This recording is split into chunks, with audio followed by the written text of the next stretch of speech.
What's happening, y'all? So I was thinking about the PBA, I was thinking about TV shows, and somebody had made a comment where they're like, they're getting rid of the urethane because they want to see the big boomers on TV, they want to see pin action, they want to see all this stuff. And I thought about it, and I'm like, I can't see the PBA actually, like, doing something like that in order to gain viewership, per se. But I do understand where the comment's coming from. And let me know in the comments below, like, what do you think? Like, what would improve the TV shows for the PBA?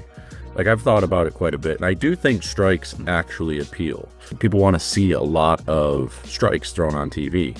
So I wondered, like, could you imagine if Tiger Woods, like, if we got to through all 4 rounds of the PGA, and then all of a sudden it was like, okay, the top 5 have to do a, step ladder, 1-hole playoff type of thing. And Tiger Woods ends up losing more than half of his career titles or whatever. Weird analogy, I know, but you get where I'm going with this here.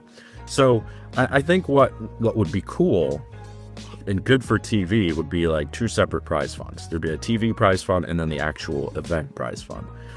And you could have it to where the top 5 still bowl on TV, but whoever was leading after the amount of time of bowling actually won the title. And then the TV show is just for bonus money. So then on that TV show, you make it like just a soft house shot. You have to use the newest balls that are on the market. So that way the companies get their newest balls put out there. And you get to see these guys just bang on it and do all this crazy stuff. And it looks really cool on TV. So I think you can do whatever you want with the pattern throughout the week, with the exception of making them soft. And I would think that then the TV show, you make them different. You don't want to watch these guys 2-pin all day, because that seems to be what happens. When a really good bowler who is used to bowling on tough conditions gets on the lead pattern, they 2-pin a lot.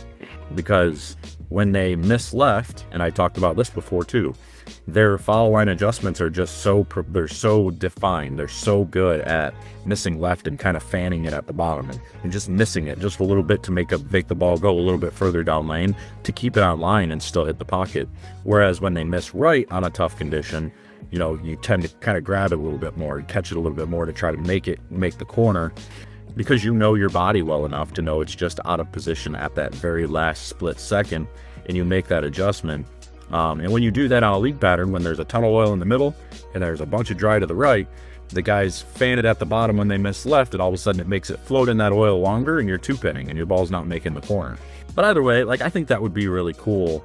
And then you make the crowd loud the entire time during those TV shows and whatnot. And, you just throw bonus money out there. Like, say the winner gets 10 grand or whatever it may be.